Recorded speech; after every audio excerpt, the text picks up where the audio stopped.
본 방송에서 제공하는 투자 정보는 투자 판단에 대한 조언입니다. 방송에서 제공하는 주식의 가치, 가격 상승 및 가격 하락에 대해서는 방송사에서 보장하지 않습니다. 헤드라인 뉴스입니다.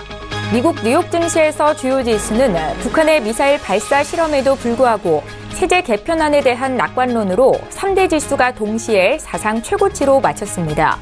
뉴욕 증권거래소에서 다우존스 지수는 전장보다 1.09% 상승한 23,835.71의 거래를 마쳤고 S&P 500 지수는 0.98% 오른 2,627.04에 기술주 중심의 나스닥 지수는 0.49% 높은 6,912.36의 장을 마감했습니다.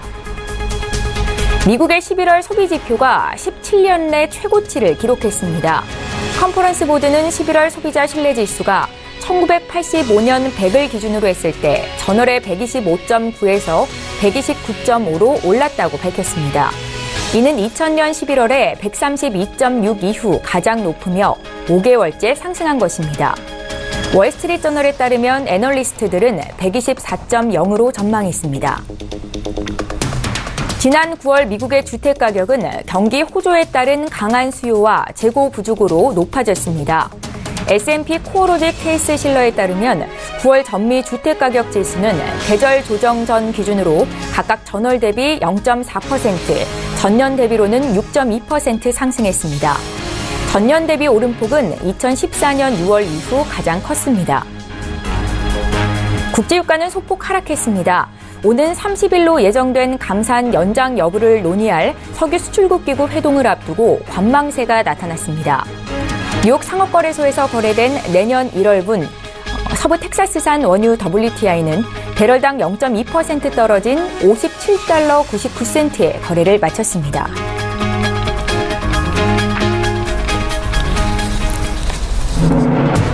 시청자 여러분 안녕하십니까? 출발 증시와이드 1부 시작합니다. 최은정입니다. 우리 시각으로 오늘 새벽 3시쯤 북한이 대륙간 탄도미사일급으로 추정이 되는 장거리 탄도미사일을 발사했습니다. 이 같은 소식이 전해졌지만 오늘 미국 증시 3대 지수는 일제히 사상 최고치로 거래를 마치는 모습을 보였는데요. 미 상원이 세제안을 통과시켰다라는 호재를 반영한 것이었고 3대 지수 일제히 사상 최고치였습니다. 업종별로는 금융주가 2.6% 오르면서 가장 큰 오름세를 보였습니다. 자, 어제 국내 증시 마감 상황도 함께 봐드리죠. 양지수 흐름이 좀 엇갈렸었는데요.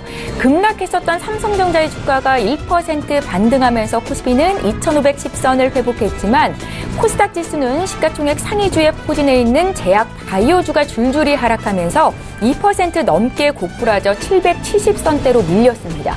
800선에서는 조금 더 멀어진 분위기가 나타났는데요. 자, 오늘 새벽에 전해진 북한발 도발에 이어서 국내외 이슈들 오늘 증시에 영향이 있겠죠? 자세히 분석해보는 시간 갖겠습니다. 11월 29일 수요일 출중 일부 시간 지금 본격적으로 시작합니다.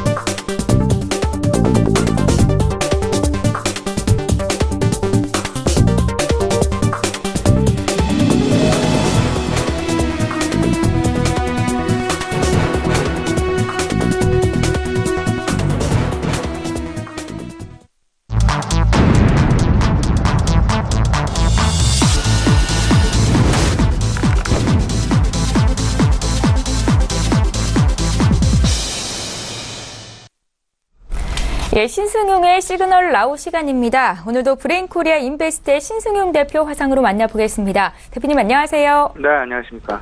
예, 자 먼저 간밤에 전해진 소식들 먼저 살펴보고 이슈 점검하는 시간 갖겠습니다. 제롬 파월 미 연준 의장 지명자가 상원 인준 청문회를 가졌는데요. 12월에 금리 인상을 강하게 시사하면서 오늘 시장 역시 이에 따른 영향이 좀 있을 것 같습니다. 자, 여기에 더불어서 오늘 새벽에 북한의 미사일 도발 소식도 있었는데 또 연말 국내 증시 랠리가 진행 중인데 여기에 찬물을 끼얹는 건 아닌가라는 생각도 들고요. 관련 내용 좀 봐주십시오. 네, 일단 뭐 지난밤 우리 시청자분들 다들 좀 깜짝 놀라지 않으셨나 생각이 드는데요. 오늘 우리 시간으로 새벽 3시 반경이었죠. 북한에서 어제도 사실상 뭐 징후가 일본으로부터 들려오긴 했었습니다. 미국 북한에서 미사일 발사 가능성이 있다라는 그런 이야기. 근데 결국 오늘 새벽 3시 30분 경에 ICBM 격의 어떤 미사일 발사 소식 전해 들려왔습니다. 하지만 미국 시장 같은 경우에는 그럼에도 불구하고 크게 흔들리지 않는 그런 모습들. 여기 뭐 다양한 이슈들이 있었던 것 같은데 일단 뭐 파월 연준 의장 청문회를 멍청하게 그냥 지나갔다라는 그런 이야기들을 그리고 지금 현재 FOMC에서 추구하고 있는 그들의 통화 정책 기조에는 큰 변화는 없을 것이다라는 그런 안도감이 기본적으로 긍정적인 측면으로 상당한 부분 작용을 하지 않았나 이렇게 좀 생각을 하고 있습니다. 일단 조용했었던 우리 시장 여기에 다소간의 좀 변동성을 불어넣을 만한 이슈들이 지난 밤 북한으로부터 그리고 미국으로부터 들려오지 않았나라는 그런 생각 좀 가져볼 수밖에 없지 않나 말씀을 좀 드려봅니다. 일단 우리 시장 오늘 오전 일단 장 개시 초부터는 다소간 좀 변동성을 대비는 좀 두셔야 될 것 같습니다. 하지만 전체적인 큰 그림에서 생각을 해본다라면 일단 우리 시장 그리고 글로벌 경제 시장, 글로벌 증권 시장에서의 전반적인 그런 분위기는 여전히 크게 해칠 만한 요인은 크지 않다라는 것. 전반적으로 긍정적인 방향으로 흘러가고 있다라는 부분. 다만 어제 오후장부터 좀 급격하게 시작이 되었었던 코스닥 시장의 변동성 부분. 특히나 많이 올랐던 종목군들, 바이오, 헬스케어 종목군들 중심으로 한 차익 실현 매물이 오늘 오전장 중에 상당 부분 불거져 나올 가능성이 있을 수 있다라는 부분 분명히 좀 염두에 두셔야 될 것 같습니다. 그리고 더 나아가서 앞으로 이제 내일이죠. 우리 시장을 비롯해서 우리 시장에 영향을 줄 만한 이벤트, 글로벌 이벤트, 대내외 이벤트 한 3가지 정도 여전히 대기하고 있다라고 보셔야 될 것 같은데 일단 내일 한일 금통위가 예정이 되어 있죠. 그리고 두 번째, 오펙 회의가 오스트리아 빈에서 예정이 되어 있는 그런 상황이 되겠습니다. 그리고 세 번째, 미국의 법인 세인하고 관련된 상원 표결, 물론 표결이 마친다고 해서 완전히 끝나는 부분은 아닙니다. 상하원 합동의 그런 일단 공방 앞으로도 좀 계속 대립 양상 겪지 않을까라는 그런 생각이 드는데 일단 한 곱이 한 곱이 넘어가고 있다라는 건 차원에서 생각을 해본다라면 긍정적인 방향으로의 시장 전개 가능성 여전히 유효하다라고 생각이 좀 많이 듭니다. 일단 그럼에도 불구하고 지금 현재 나타나고 있는 대내외 3가지 큰 빅 이벤트 내일이죠. 그리고 중소형주보다는 대형 수출주에 대한 영향이 오히려 크게 작용할 가능성이 크다. 물론 어제 코스피 시장은 상승 마감을 하고 코스닥 시장은 2.5%에 가까운 급락의 상황을 보이면서 770포인트 초반대로 내려앉는 모습이 나타나긴 했었습니다만은 그래도 여전히 코스닥 그리고 중소형주 우호적 시장 전개 가능성이 오히려 대형주보다는 더 크게 나타나고 있다, 지속되고 있다라고 보시는 것이 바람직하다라는 말씀 좀 드려봅니다. 한 가지씩 좀 살펴보죠. 한은의 금통위. 일단 한은 금통위에서 일단 시장 전문가들 서베이 결과는 10명 중에 8명 이상이 이제 통화 긴축. 그러면 금리 현행 1.25%에서 한 25bp 정도 상승 가능성 높다라고 이야기가 되고 있습니다. 다만 여기 부연적인 설명이 가능하지 않을까라는 말씀 좀 드려봅니다. 딜레마가 있을 수밖에 없다라는 그런 이야기인데요. 지금 현재 가계부채의 증가, 뭐 계속돼서 이야기가 돼 왔었긴 합니다만은 가계부채의 증가가 계속 급작스럽게 많이 나타나고 있는데 지금 1,600조죠. 여기서 그 상당부 1,400조 죄송합니다. 1,400조가 나타나고 있는데 여기서 만약에 금리 인상이 추가적으로 진행이 된다라면 가계 부채의 증가, 이자 부담의 증가로 인한 가계 가처분 소득의 감소 너무나 당연하게 우리가 예상할 수밖에 없을 것이다라는 점. 이런 것들이 지난 3분기에도 고스란히 나타났었습니다. 가계부채는 300조, 3년간 340조 원이 늘어난 반면 지난 3분기 오히려 가계의 가처분 소득은 0.2%포인트 감소했다라는 그런 부분. 그만큼 지금 쓸 여력, 소비 여력이 여전히 성에 아직 그 양이 안 찬다. 조금 좀 모자라다라는 그런 생각 떨쳐버릴 수가 없을 것 같습니다. 가계 실직 소득이 감소하고 있다라는 부분. 여기에 또 한 가지가 있죠. 원화 강세가 나타나고 있습니다. 어제도 다시금 원화 1,082원대로 좀 다시금 주저앉는 그런 모습. 다시 말씀을 드리면 원화의 강세가 추가적으로 더 일어났었다라는 부분에 우리가 계속해서 주목을 해볼 필요가 있어 보입니다. 이런 부분들은 결국은 금통위에서 금리 인상을 하게 되면 원화 강세의 속도가 조금 더 가속도가 붙을 수밖에 없게 될 것이고 어쩌면 단숨에 1,050원대로 내려앉을 수도 있다라는 부분, 그 가능성 분명히 염두에 두시면서요. 원화가 강세를 보이게 된다라면 당연히 한동안 우리 시장, 우리 경제의 상승을 이끌어왔었던 주도 역할을 했었던 수출주들, 대형 수출주들에게는 부담이 될 수밖에 없다라는 것. 특히나 자동차 업종에 대해서는 상당 부분 부담으로 작용할 수밖에 없을 것이다. 자동차 업종과 기계 업종 포함이 될 것 같습니다.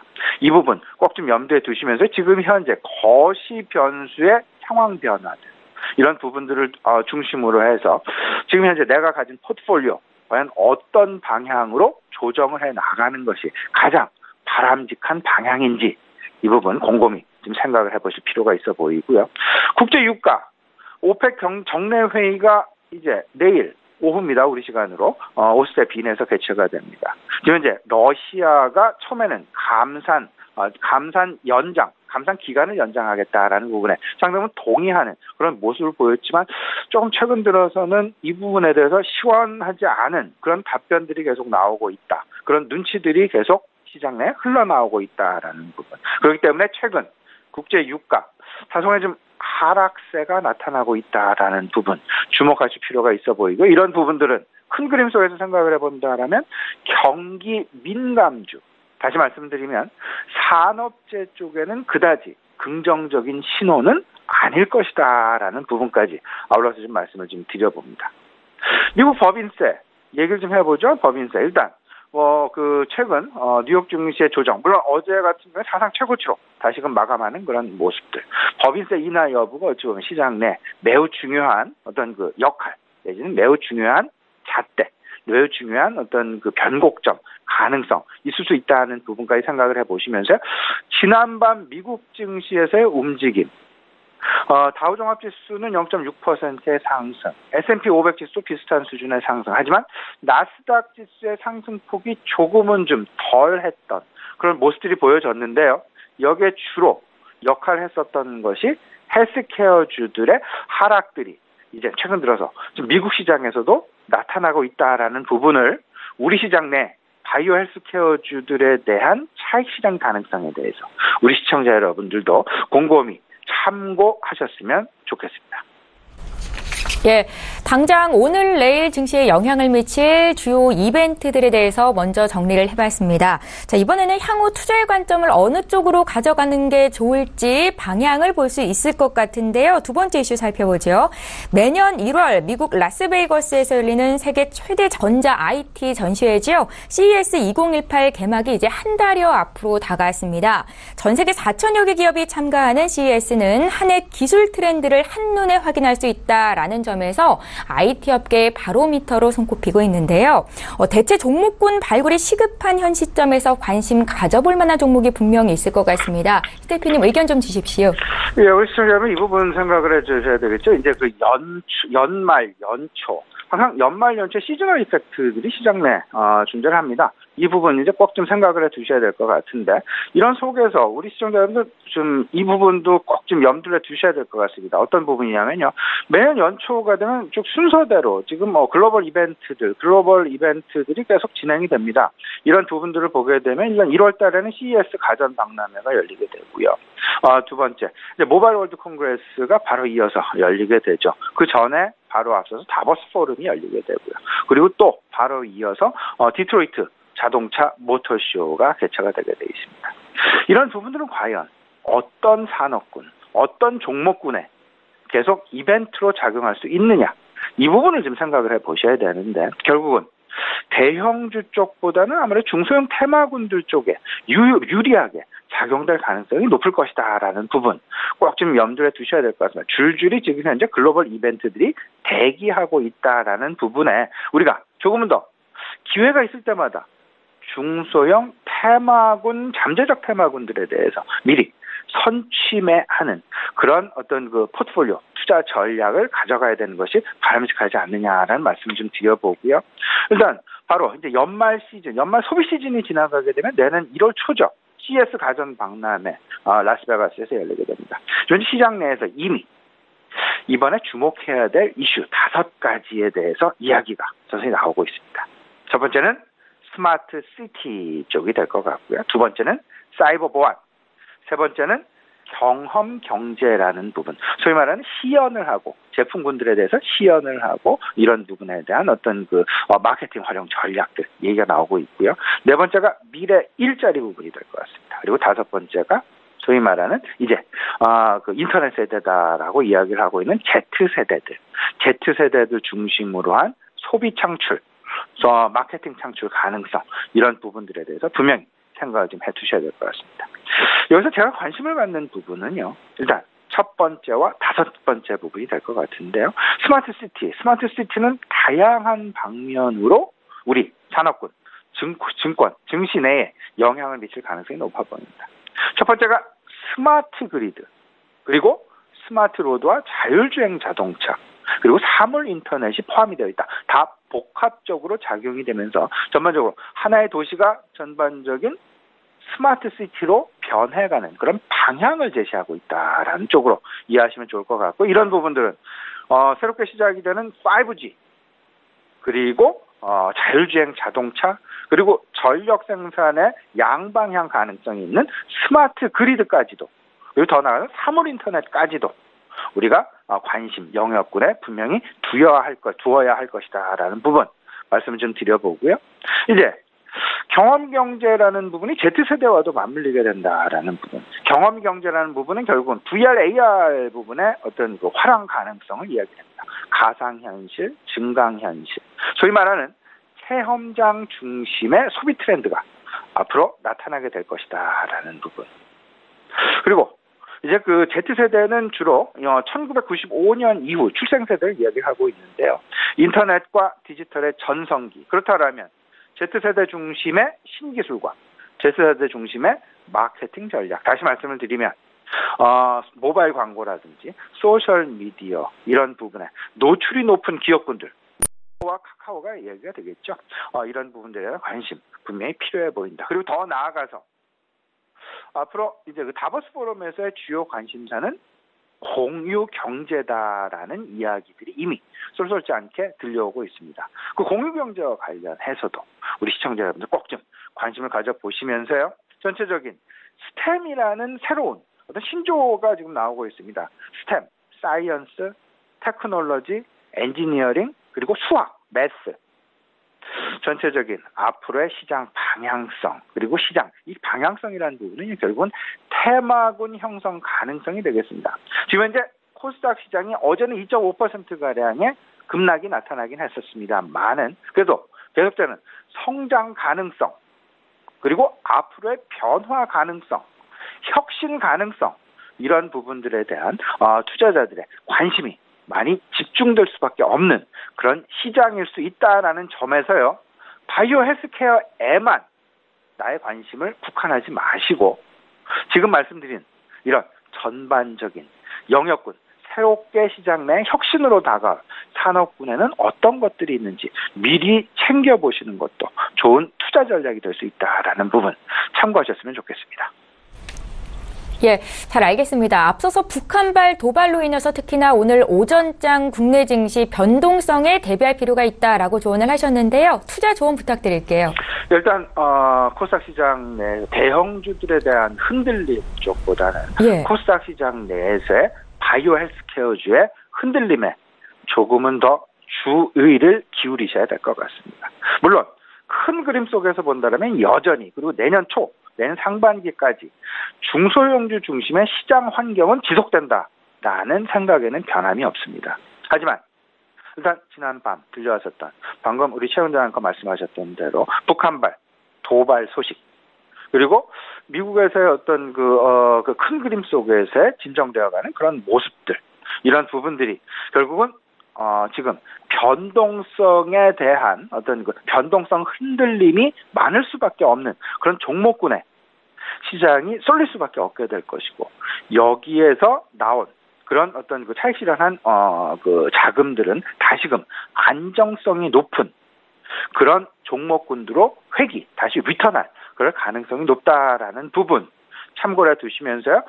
고평가, 고퍼주의 바이오 헬스케어 쪽보다는 저평가 IT, 저평가 엔터주로의 관심이 오히려 크게 부각될 가능성이 높다라는 부분과 함께 앞으로 시장 내에 나타날 이슈들, 이벤트들 역시 이런 쪽에 상당 부분 우호적으로 작용하고 있다라는 부분 생각을 해보시면서요. 한은의 금통위는 통화 긴축을 의미하고 그러면 결국은 대형주들에게는 그다지 특히나 건설주에는 그다지 유리하게 작용될 가능성은 희박하다라는 부분 오히려 중소형주 우호적인 환경에 주목을 하시고요. 정부의 코스닥 활성화 정책은 여전히 유효하다. 그리고 업종별 쏠림 특히나 오늘 상당 부분 바이오 종목 중심으로 해서 주의를 기울이셔야 되겠다 말씀을 좀 드려보고요. 중국 방문 문재인 대통령의 중국 방문과 관련해서 중국 관련주들 아마 오늘 새벽 북한의 도발과 관련해서 미국이 다시금 중국에 대한 압력을 행사할 가능성이 상당 부분 높습니다. 이에 대한 중국의 반응 우리가 계속해서 예의주시하면서요. 중국 관련주들에 대한 관심을 저 개인적으로는요. 늘리는 것이 바람직하다라는 그런 생각입니다. 관망 양상으로 보기보다는 오히려 하락 시 추가 매수 관점에서 중국 관련주를 접하는 것이 바람직하지 않나라는 말씀 드려보고요. 조금 더 내가 안정적인 수익 방향으로 나의 포트폴리오 구성을 원하신다라면 연말 배당주 쪽에 대한 관심 가지시는 것도 또 하나의 방법이 될 수 있다라는 것. 이 부분까지 아울러 참고하셨으면 좋겠습니다. 예, 자 지금까지 브레인코리아 인베스트먼트의 신승용 대표와 함께했습니다. 고맙습니다. 네, 감사합니다.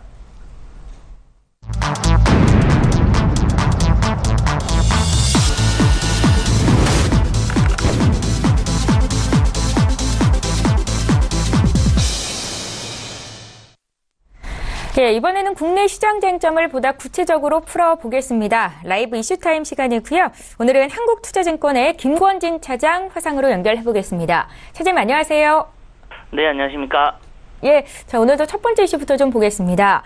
중국 정부가 화장품 등 일부 소비 품목 수입 관세를 대폭 인하하기로 했다는 소식이 전해졌지요. 사드 해빙 분위기에 이어서 반가운 소식이 아닐 수가 없습니다. 자 여기에 더해서 중국 일부 지역에서 한국 단체 관광을 허용하겠다라는 소식이 있었고 어제 중국 관련주들이 또 한 번 들썩이는 움직임이 나타났는데요.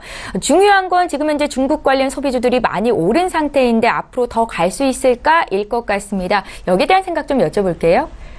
네, 그렇습니다. 최근에 어떻게 보면 이 해빙 모드 얘기가 나오면서 주가가 생각보다 많이 올라왔긴 했습니다. 그렇지만 최근의 흐름을 보면 한 2주 정도는 옆으로 계속해서 쉬고 있다라는 이런 느낌이 나오고 있다라는 거 얘기를 해드리겠고요. 이렇게 되면 다시 한번 모멘텀이 받아지는 거다라는 얘기를 해드립니다. 실제로 중국 정부가 화장품, 식품, 그리고 생활용품 등 일부 소비품에게 수입관세를 대폭적으로 인하를 해주겠다는 것은 이것은 거기에 해당하는 수출 기업들은 좋은 호자가 계속해서 붙어질 수가 있는 것이다라는 거 얘기를 해드립니다. 대표적으로 얘기할 수 있는 게 바로 이 화장품 업계고요. 수출 호조세가 계속해서 이어질 수 있을 것이다라는 얘기를 해드릴 수 있을 것 같습니다. 실제적으로 뭐 지금 현재 187개 수입 제품의 관세가 평균 한 17% 정도에서 7.7%로 인하가 된다라는 겁니다. 실제적으로 이것은 공식 홈페이지를 통해서 밝혔는데요. 이러한 모습 때문에 여기 관련된 이런 주가들은 더 위로 올라설 수 있다라는 거 얘기를 해드리겠고요. 또 대표적으로 얘기가 나오고 있는 게 지금 현재 영화용 뭐 특수 뭐 제조업 분유나 뭐 기저귀 같은 이런 여러 가지 분유 얘기가 나옵니다. 이렇게 되면 우리나라의 뭐 메일 유업이나 이런 회사들은 더 분명히 호재로 작용을 해줄 수 있고요. 건강보조제 그리고 의류, 화장품까지 우리가 그동안 계속해서 중국 소비재로 얘기를 했던 이런 종목들도 다 긍정적인 이슈가 계속해서 받아지는 겁니다. 사실은 한중 관계에 대한 이런 이슈가 나오면서 좀 해빙 모드까지 나왔는데 실제적으로는 숫자로는 나오지 않고 있었던 이런 모습이 많이 나왔는데 이제는 실제적으로 숫자로까지 나올 수가 있고요. 거기에 또 대표적인 게 바로 이 여행 관련입니다. 계속 한중은 이제 사들은 어떻게 보면 물러가는 이런 얘기였는데 그동안에는 계속해서 아직까지 우리 한국 관광을 재개가 안 됐었던 게 사실입니다. 그런데 이번에 드디어 국가 여유국 쪽에서 베이징과 뭐 산둥 지역에 한해서 우선은 단체 관광을 풀어주겠다라고 얘기가 나왔답니다. 결국은 이것은 무엇이다? 결국은 면세점이나 카지노나 여러 가지 이슈들이 아마 다시 한번 좀 긍정적인 이슈가 나올 수밖에 없는 것이다라는 거 얘기를 해드리겠고요. 단 아직은 전체적으로 다 풀어주지는 않았다라는 거 이것은 여러분들이 생각을 해주셔야 됩니다. 실제적으로 다음 달에 우리가 한중 정상회담이 있습니다. 실제적으로 그때 어떻게 보면 선불 보따리가 다시 한번 공개가 되지 않을까라는 얘기를 해드리겠고요. 지금 현재 뭐 한중 간의 관계 같은 경우는 지금 현재 문재인 정부 아래에서는 계속해서 우리는 뭐 긍정적으로 되면 긍정적으로 될지 안 좋아지는 이슈는 거의 없어질 수 있을 것이다라고 여러분들이 생각해 주시면 될 것 같고요. 아직 늦지 않은 것 같습니다. 이제 어떻게 보면 시작일 수도 있다라는 거 얘기를 해드리겠고요. 어떻게 보면 이제부터 진정한 중국에 대한 수혜주들이 아마도 하나씩 튀어나올 수 있을 거다라는 거 얘기를 해드리겠고요. 가장 먼저 우리 시청자분들이 보셔야 될 것은 면세점 관련해서 이런 얘기가 나와야 될 것 같고요. 그 다음으로는 카지노, 그 다음으로는 화장품 쪽으로 이렇게 여러분들이 순서를 한번 정해보시는 것도 좋을 것 같다라는 얘기를 드리겠습니다. 예, 중국 소비 관련주 앞으로 흐름 어떨지 먼저 좀 여쭤봤고요. 두 번째 이슈 보겠습니다. 국내 게임사들의 3분기 실적이 모두 공개가 되면서 최근에 상승세가 더욱 가속화될 것이다라는 전망이 나오고 있습니다. 실적과 주가 두 마리 토끼를 잡은 게임주가 포스트 바이오주가 될 것이다라는 분석도 있고요. 최근 들어서 게임주 또 IR도 많이 있는 것 같은데요. 사장님께서는 어떻게 분석하십니까?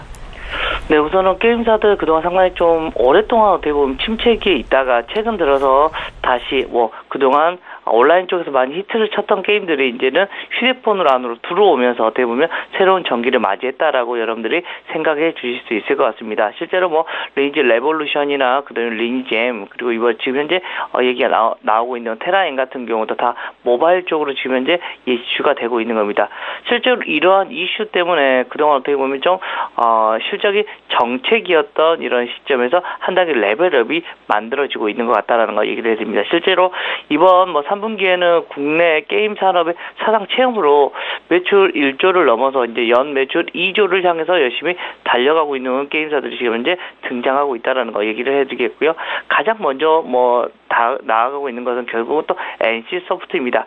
NC소프트 같은 경우 이번 분기에만 해서 7,273억의 이런 매출을 기록하면서 사상 첫 누적액 1조 원 돌파를 기록을 했다라는 거 얘기를 해드리겠고요. 또 넷마블 게임즈 같은 경우도 2분기에 5,400억, 3분기에 5,800억 또 안정적으로 계속해서 이 매출이 일어나면서 2조 가까이는 나타날 수 있지 않을까라는 이런 긍정적인 이슈를 나타낼 수 있다라는 거 얘기를 해드리겠고요. 지금 이렇게 잘 나가는 이런 게임들의 가장 큰 것은 뭐냐면 결국은 지적재산권입니다. 즉 IP라고 얘기를 많이 하는데 중요함과 강력함이 계속해서 대두가 되고 있다는 거 얘기해야 됩니다. 실제적으로 뭐 그동안 많이 히트를 쳤던 이런 게임들을 가지고 있는 회사들이 다시 한번 실적이 레벨업이 되는 이런 모습이 계속해서 나타나고 있다라는 거 얘기를 해드리겠고요.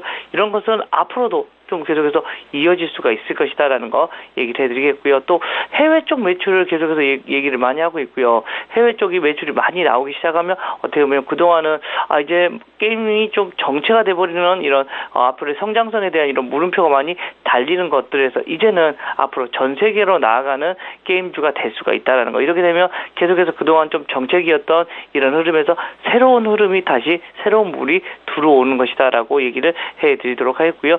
또 최근에 뭐 카카오 같은 경우도 여러 가지 얘기가 나오고 있는데 카카오 같은 경우도 카카오 게임즈 같은 경우가 20% 이상 실적이 좋아지면서 게임즈들도 다시 한번 르네상스 시대가 될 수도 있지 않을까라는 얘기를 해드리겠습니다. 거기에는 전제 조건이 뭐냐면 결국은 코스닥의 흐름입니다. 어제 같은 경우는 코스닥이 좀 많이 하락을 하면서 깨지 않아야 될 뭐 5일선, 11선을 다 하락 돌파를 해버렸다는 거 이것 때문에 좀 물음표가 달리기 시작했을 겁니다. 실제적으로 오늘 코스닥 시장이 못 올라오면 물론 이 코스닥 이런 게임주도 하락을 할 건데 반면에 오늘 코스닥 시장이 좀 잡아준다면 그동안 주도주였던 바이오가 아니라 이제는 IT나 아니면 바로 이 게임주들이 아마 코스닥의 중심을 잡아줄 수도 있지 않을까라는 이런 기대를 하고 있는 것 같고요. 지금 이런 것에서 결국은 실적이 받쳐주는 이런 IT나 게임주들을 여러분들이 관심 있게 보셔야 될 시점이 오고 있다라고 여러분들이 생각해 주시면 될 것 같습니다. 예, 잘 알겠습니다. 이제 세 번째 이슈 보겠습니다. 자, IMF에 이어서 경제협력개발기구인 OECD도 올해 우리나라의 경제 성장률 전망치를 3%대로 상향 조정을 했습니다. 또 2019년까지 글로벌 경제가 안정적인 성장세를 이어갈 것이다라고 이야기를 하고 있는데요. 경제 성장 전망에 대한 배경은 어디에 있을까요, 처장님? 네, 그렇습니다. 올해 한국 경제 성장률 전망치가 3.2%로 상향이 됐습니다. 실제적으로 내년 성장률 같은 경우도 3%까지 올라오면서 안정적인 성장을 할 거다라는 얘기가 나오고 있습니다. 이것은 지난 달에 있었던 IMF 쪽에서도 이렇게 똑같은 이런 결과를 내놓았었다라는 거 얘기를 해드리겠고요. 이렇게 되면 어떻게 보면 한국도 올해 그리고 뿐만 아니라 내년까지도 안정적인 성장을 이루어갈 수 있을 것이다라고 얘기를 하고 있는 겁니다. 실제로 올해 중반만 하더라도 우리나라의 경제 성장률은 2%대였습니다. 2.6% 정도 가까이 하고 있었었는데 이것을 0.6% 가까이를 높였다라는 거 얘기를 해드리겠고요. 가장 큰 원인은 결국은 그렇습니다. 우리나라 같은 경우는요. 반도체 업황 호조로 해서 수출 개선이 많이 되고 있고 기업 투자 증가가 힘입어서 한국 경제가 회복세가 되고 있습니다라는 거 얘기를 해드리겠고 또 가장 큰 것은 전 세계에 이런 교역이 회복이 되고 있고 확장성 이런 재정 정책에 힘입어서 3% 정도의 수준이 나타날 수 있을 것이다라는 거 얘기를 해드립니다. 물론 뭐 리스크도 있습니다. 여러분들이 다 알고 있는 뭐 가계부채에 대한 얘기 그리고 최저임금에 따라서 임금 비용이 많이 증가한다는 거 그리고 법인세 인상에 따라서 투자를 혹시 둔화를 시키거나 뭐 오늘 뭐 발생이 됐던 지정학적 리스크가 계속해서 나타날 수도 있지 않을까라는 이런 것은 하방 리스크이긴 한데 이런 것을 다 그런 덮을 수 있는 게 우리 지금 현재 수출과 기업 투자 지금 현재 전 세계의 교역량이 증가한다는 게 훨씬 더 좀 긍정적으로 받아들일 수가 있다라는 거 얘기를 해드리도록 하겠고요. 전 세계 자체가 그렇습니다. 지금 현재 전 세계가 3.5에서 3.6으로 점점 경제 성장률이 높아지고 있고 내년에는 3.6에서 3.7 즉 내년까지는 계속해서 긍정적으로 얘기가 나타나고 있는 것 같다라는 거 얘기를 해드리겠고요. 또 우리나라와 가장 가까이 있는 중국 같은 경우도 올해 사실은 한 6.6 정도를 예상을 했었는데 6.8로 조금 더 올라와주는 경제 성장률이 조금 더 긍정적인 모습이 나타나고 있다는 것만으로도 우리나라도 계속해서 경제 성장률은 좋아질 수 있는 모습이 나타날 수 있다라고 여러분들이 생각해 주시면 될 것 같습니다. 예, 이제 마지막으로 오늘장 투자 전략을 여쭤볼 텐데요. 그간 잠잠했던 북한이 75일 만에 오늘 새벽 장거리 미사일을 발사했다는 소식이 전해졌습니다. 앞서서 어제 많이 빠졌던 코스닥이 오늘 좀 반등을 해줘야 할 텐데 라고 말씀을 하셨었는데요. 어떻게 대응할까요, 차장님? 네, 그렇습니다. 좀 오늘 아침에 눈을 뜨자마자 그 뉴스를 키니까 또 그런 뉴스가 나와서 아유 또 오늘도 시작이네라는. 근데 그동안 좀 잠잠했었던 얘기가 나오면서 한 일주일 전부터 이런 얘기가 살짝씩 들리기 시작했습니다. 실제적으로 중국 쪽의 특사가 뭐 김정은을 만나려고 했는데 김정은을 결국 만나지 못하고 다시 들어갔다는 이것만으로도 북한이 그렇게 쉽게 화해 모드로 가지는 않겠구나라는 것을 대부분 다 인식을 했다라는 거 얘기를 해주겠고요. 실제로 이번에 그 쏜 미사일 같은 경우가 그동안 가장 높이 어떻게 보면 쏜 것보다 더 높이 올라가면서 전 세계를 어떻게 보면 미사일로서 타격을 할 수 있는 이런 기술을 갖췄다라고 평가를 받고 있는 것 같습니다. 실제적으로 이러한 것은 우리나라 시장에서 물론 뭐 악재긴 합니다. 뭐 항상 우리가 가지고 있는 대북 리스크는 어쩔 수 없이 계속해서 우리가 안고 가야 될 거다라는 거 얘기를 해주겠고요. 시장에서는 그렇습니다. 그렇다고 좀 크게 영향이 있을 것 같지도 않다라는 얘기를 해드립니다. 그래 뭐 쌌나 보다라는 이런 식의 흐름이 오늘 시장에서는 또 나타날 수 있지 않을까라는 얘기를 해드리겠고요.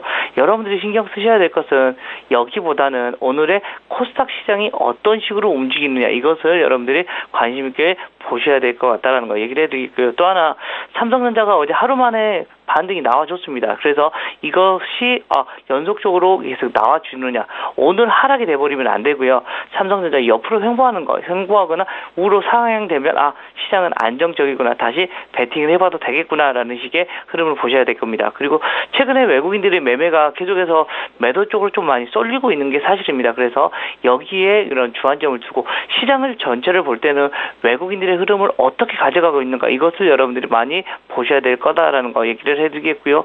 또 뭐 내일 같은 경우 금통위가 열립니다. 대부분의 지금 현재 채권이나 이런 게 대부분 금리를 0.25 정도는 인상을 할 거다라고 지금 현재 예상을 하고 있습니다. 이미 시장에서는 이미 반영이 되고 있는 것 같다라는 거 얘기를 해드리겠고요. 그리고 코스닥 시장은 뭐 그렇습니다. 앞으로의 흐름은 오늘 사실은 조금 객관적으로 따진다면 조금 더 하락을 해야 되는 이런 구간까지는 분명히 내려와 있는 것 같습니다. 그렇지만 주도주가 좀 바뀌면서 그동안 계속해서 이끌었던 바이오가 좀 멈춰주고 이제는 실적 호전주인 IT 쪽이 이제는 주도를 하는 이런 형국이 되면서 다시 한번 우상향이 주는 모습이 나올 수 있을 것 같다. 즉 IT가 또 이틀간 좀 많이 삼성전자의 뭐 보고서 하나 때문에 좀 하락을 많이 해서 어떻게 보면 이제 가격 메리트까지 많이 생겼으니까요. 우리 시청자분들도 실적 호전주들 이런 IT 쪽으로 여러분들 좀 많이 관심을 집중해 주는 전략이 필요하지 않을까라는 얘기를 드리겠습니다.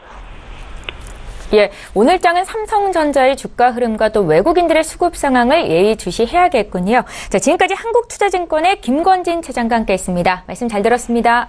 네, 감사합니다.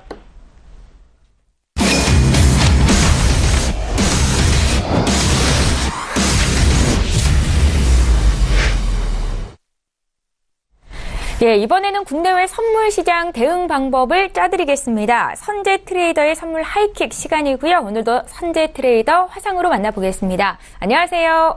네, 안녕하십니까. 선재 김수입니다. 예, 1부의 마지막 코너에서 이렇게 매일매일 만나 뵙고 있는데요. 먼저 국내 선물 시장부터 좀 봐주십시오. 네, 우선은 저희가 어제 말씀드렸다시피 327지수까지를 마지노선을 정해놓고 눌림 매수 전략을 펼쳤었습니다. 기다리다가 어제 그렇게 크게 오는 것 같지 않아서 우선은 어제 저가 부근에서 2번 매수 진행을 드렸고요. 그게 힘이 너무 약해서 2번의 매수에 331.70까지 매수 목표를 드렸고요. 그 다음에 70부터 다시 눌러서 330.60까지 매도 목표를 드렸습니다. 그 다음에 마무리 지었는데요. 우선 추세는 눌림 매수를 계속 공격적으로 봐볼 생각이고요. 하지만 전반적으로 꼭 그게 크게 성공할 거냐 한다면 아직은 좀 미지수라고 말씀드리고 싶습니다. 우선은 오늘 어제 반등 자체가 반등 국면에 접어드는가에 대한 초점을 맞추고 있는데 지금 저가에 대한 라인들 327, 328 이렇게 누르고 있는 자리들이 아직은 부합 구간의 지지력으로 아직은 확보가 되고 있고요. 시장의 중심이 335지수까지 열려있다 이렇게 보기 때문에 눌림 매수 전략 지속적으로 펼칠 생각이고요. 그 다음에 우선 330 2지수부터 333지수까지 보합을 보려고 합니다. 어제 종가보다 높은 지지력을 보고 있는데 그 이유는 이미 야장의 2위 구간까지 다 올라갔기 때문이죠. 그래서 야장 때 332지수를 벌써 안착을 해 보였기 때문에 오늘 시가 자체가 330지수 이상을 치게 된다면 330지수는 여전히 지지력으로 확보를 해놓은 상태에서 332지수 안착 여부를 볼 생각이고요. 그 다음에 얘네들이 안착을 해서 시작이 된다면 뭐 지속적으로 매수 쪽으로 열 수 있을진데 그게 안착을 하지 못한 상태라면 332지수를 저항으로 보고 박스권 눌림 매수 전략을 단기로 볼 생각이고요. 그 다음에 롱포에 대한 거는 아직은 좀 더 확인이 필요하다 이렇게 말씀을 드리겠습니다. 네. 예. 국내 선물 시장 대응하시는 분들 위해서 먼저 여쭤봤고요. 이번에는 해외 선물 시장 쪽 보겠습니다. 항상 유로와 또 오일, 금까지 흐름을 봐주고 계신데요. 오늘은 방향이 어떨까요? 네. 달러 인덱스가 반등에 성공하는지를 그제 말씀드렸고 어제 그제 지속적으로 반등 성공을 하였습니다. 그래서 달러 인덱스 반등 성공 이후에 지지력을 확보해 가면서 지속적으로 보는 게 중요하겠고요. 그렇다면 달러 인덱스가 반등에 성공한 것 때문에 유로 달러는 지속적으로 매도 쪽이죠. 어제는 반등 시 매도를 드렸었습니다. 근데 이제 뭐 얘네들이 유럽장은 혼조세 장세였기 때문에 아시아 유럽장에서는 눌림 매수 전략 드렸었고요. 그 다음에 제가 리딩할 때도 눌림 매수 전략이 유효했기 때문에 아래 구간에서 저가에서 매수 목표가를 설정해서 정확히 그 자리까지만 빼먹고 마감을 지었습니다. 그 이후에 미주항에서는 지속적으로 하방으로 빠지기 시작을 했죠. 한마디로 달러 강세 여파가 지속적으로 생기고 있다. 한마디로 아래 구간에서의 달러가 반등했다는 이야기죠. 자, 그렇다면 달러 인덱스는 얘네들을 뒤집으며 유사한 차트일 거고요. 한마디로 얘네들 지지력 확보를 지속적으로 해나가는지 보라는 거고요. 그렇다면 유로 달러는 반대로 하락 추세의 저항점들 잘 확보해 나가는지를 보라는 이야기가 되겠죠. 자, 그렇다면 1.18700대 저항을 두고 그 다음에 1.18400까지 그 다음 어제 미장에서 종가 부근의 보합 구간 설정해 놓으시고 박스 대응으로 대응하신 게 맞고요. 그렇다면 반등 시 추세 저항에서의 매도 전략 유효하겠다 이렇게 말씀드리겠습니다. 자, 그 다음에 크루드 오일 좀 보겠습니다. 자, 크루드 오일은 저희가 어제 아래 구간에서 여기 70대에서 매수를 한번 드렸고요. 물론 위에서 매도를 저희가 끌고 왔었죠. 그 다음에 매수를 드렸고 그 다음에 저녁에 서울경제에서 리딩을 하면서 다시 위에서 누름 전략을 드렸습니다. 근데 우선은 지지력이 확보된 상태에서 지속적으로 매수로 올라가서 약수이청으로 마감을 했고요. 다시 58불을 맞고 저희는 매도를 쳐서 그냥 자기 전에 57.75에다가 익절을 잡고 잤습니다. 그래서 이제 뭐 성공을 했죠. 자, 그렇다면 우선은 57.60대 지지력을 갖고 있습니다. 예상 저항과 지지는 어제와 같이 58불, 그 다음에 57.50을 드릴 생각입니다. 어제도 같은 저항권을 드렸었고요. 그 다음에 58불부터 57.50까지 지속적으로 박스권에 놓여있기 때문에 어제와 같은 저항을 예상 저항, 예상 지지로 드릴 생각입니다. 우선은 30일날 오펙 회동이 있고요. 오늘 저녁에는 이제 오전 새벽에는 API 예상 지수가 나왔고, 그 다음에 중요한 거는 주간 원유 재고겠죠. 자, 제가 볼 때는 59불대, 그 다음에 55불대를 위아래로 다 흔들 거라고 봅니다. 우선은 아시아 유럽장은 58.20, 그 다음에 힙소를 준다면 아래 구간은 57.50까지 약간의 여분을 두면 걔네들은 계속적으로 보합 형태 뛸 거라고 보고요. 그 다음에 지표나 그 다음에 오펙 회동 결과를 보고 나서 결정하셔도 늦지 않겠다라고 말씀드리고 싶습니다. 자, 그 다음에 골드입니다. 자, 마지막으로 골드 볼 건데요. 자, 골드는 예상저항 1300.0, 그 다음에 129.0 0을 예상 지지로 봅니다. 한마디로 박스권이라는 거죠. 박스권을 굉장히 타이트하게 본 이후에요. 얘네들 박스권 돌파를 볼 생각인데요. 한마디로 골드는 어제도 말씀드렸다시피 그냥 비인기 종목이라고 보시면 됩니다. 지금은 달러에 대한 이슈, 그 다음에 유로 강세에 대한 이슈, 그 다음에 걔네들을 기다리는 시장들이기 때문에 전반적으로 횡보보합을 여전히 띄고 있습니다. 한마디로 달러가 더 가든 유로 달러가 내려오든 얘네들은 횡보를 띄고 있다는 거죠. 한마디로 아직은 횡보보합권에서 여분의 저항과 지지를 두시고 매매를 하라고 말씀드리고 싶고요. 예상 지지력은 95.0 자체에서 오전에 약간 빠진 상태인데 지금 예상 지지력이 약간 다르죠. 약간 다르기 때문에 얘네들을 약간 수정해서 보시면 될 것 같고요. 95.0자리 자체가 얘네들 저항으로 지금 작용하고 있기 때문에 아래 구간을 95.0 자체를 1290.0까지 조정을 하셔서 보시면 될 것 같고요. 그 다음에 삼각 수렴 중심에서 놓인 아이들 매매하기보다는 위아래 매수 매도 전략을 펼치는 게 바람직하고요. 그 다음에 이제부터는 이제 지표가 좀 많이 나오겠죠.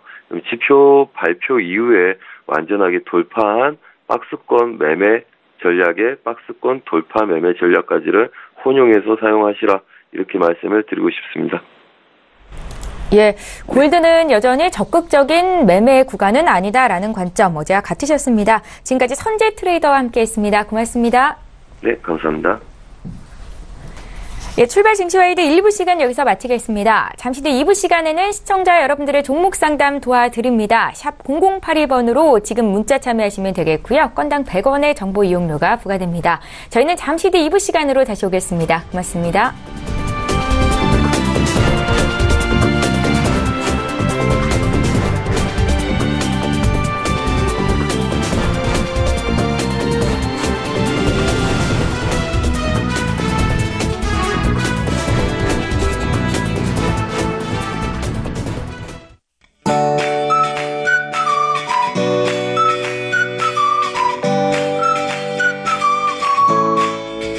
안녕하세요. K웨더 라이프스타일 예보 윤재양입니다.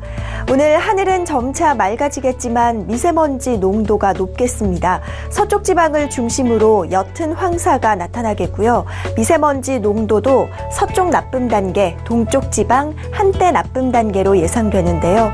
오후부터는 농도가 차츰 낮아지겠습니다. 오늘은 아침 출근길보다 퇴근길이 더 춥겠습니다. 낮부터 찬 공기가 강하게 유입되면서 기온이 떨어지겠는데요. 바람도 강하게 불어 체감 온도는 더 낮겠고요. 특히 내일 아침에는 서울 영하 5도 등 대부분 영하권으로 뚝 떨어지겠습니다. 건강관리에 유의하시기 바랍니다. 위성 영상입니다. 현재 전국이 대체로 맑은 가운데 옅은 안개 낀 곳이 많습니다. 또 제주도에는 약하게 비가 내리고 있습니다. 제주도는 기압골의 영향을 받다가 점차 벗어나겠고요. 그 밖에 전국은 중국 북부지방에서 확장하는 고기압의 영향을 받겠습니다. 자세한 지역별 날씨는 나절 예보로 알아보겠습니다.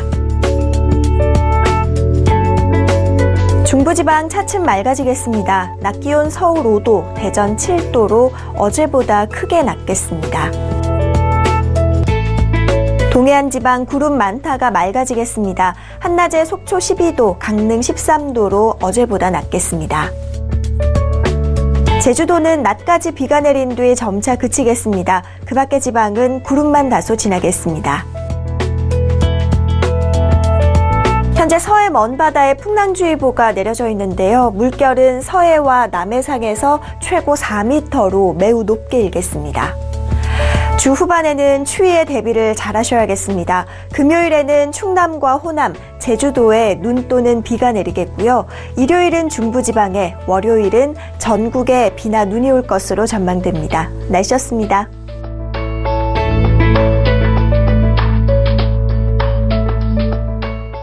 본 방송에서 제공하는 투자 정보는 투자 판단에 대한 조언입니다. 방송에서 제공하는 주식의 가치, 가격 상승 및 가격 하락에 대해서는 방송사에서 보장하지 않습니다.